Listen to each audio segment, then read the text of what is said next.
Moving on to adding fonts into Suitcase Fusion. In this training, we're going to show you how to add fonts into Suitcase Fusion and troubleshoot some common problems when adding fonts. Before you start adding fonts into Suitcase, you must do some housekeeping items to prepare. First, if you're on a Mac, turn off Font Book, which is done through the system preferences of your device. Second, gather all your fonts together. If you can set yourself up to be organized from the get-go, you'll be much better in the long run. You also need to decide how you want Suitcase to manage your fonts. By default, fonts added into Suitcase Fusion are stored into the Suitcase Fusion Font Vault. The Font Vault is a secure, managed database. All of your font files and font metadata, including sets, tags you've applied, custom classifications, and comments you've added, are also added to the Font Vault.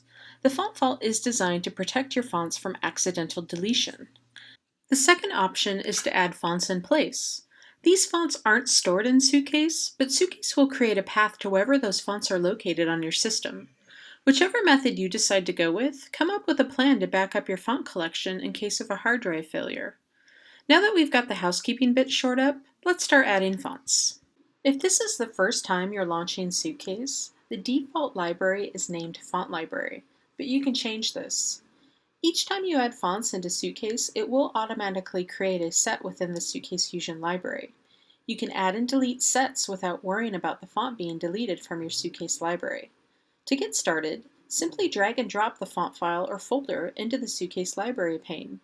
You can check the status of the fonts through the status bar at the bottom left of the application.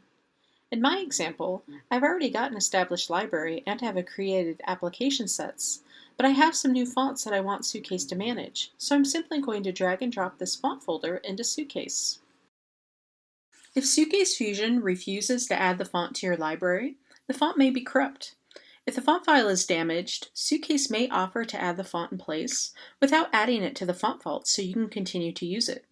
If you choose to add these fonts into Suitcase, they will be added into their own set within the library they are added to. Before adding the font in place, you could try to fix the font with Font Doctor. Font Doctor is a free utility that comes bundled with your purchase of Suitcase Fusion. You can redeem your Font Doctor license through the My Products page of your Extensis.com account. Font Doctor can repair some common font problems, such as missing PostScript fonts, missing bitmaps, and even fix some corrupt or damaged fonts. This wraps up part 1 of adding fonts into Suitcase Fusion. Please check out the second part of the lesson where we run through adding Google Fonts, Typekit, and setting up TypeSync.